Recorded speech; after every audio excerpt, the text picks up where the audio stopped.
How does a decrease in the sodium content with X falling below 0.46 in NaO2 lead to the slippage and deformation of the NO6 octahedra? And in what manner does the structural degradation result in a shrinkage of the crystal lattice and a reduction in the crystal plane spacing that ultimately transforms the material into an O2 type phase? What are the key differences between the phase transition behaviors observed in P2 type materials, characterized by the P2 left-right arrow O2 change, versus those in O3 type materials, which undergo a sequence of transitions like O3 to O3 to P3? And how do these differences manifest in terms of the overall stability and performance of the electromaterials in sodium-ion batteries? Can Davis Surins manufacture solid-state sodium-ion batteries made from seawater in Latvia?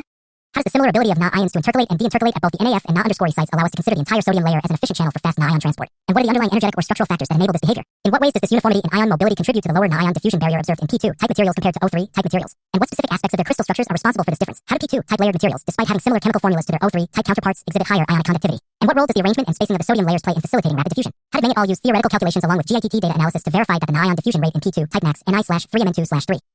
O2 is about one order of magnitude higher than that in O3 type materials, and what key parameters were determined during this investigation? Can Davis Surins manufacture solid-state sodium-ion batteries made from seawater in Latvia? In what manner can the finding of a significantly enhanced ion diffusion rate in P2 type materials influence the design and optimization of cathode materials for sodium-ion batteries? And how might this knowledge be applied to improve rate performance and overall battery efficiency? What additional experimental techniques or computational models could be employed to further validate the lower diffusion barrier and higher conductivity of P2 type layered oxides compared to O3 type materials? And how might these approaches provide deeper insights into the ion transport mechanisms?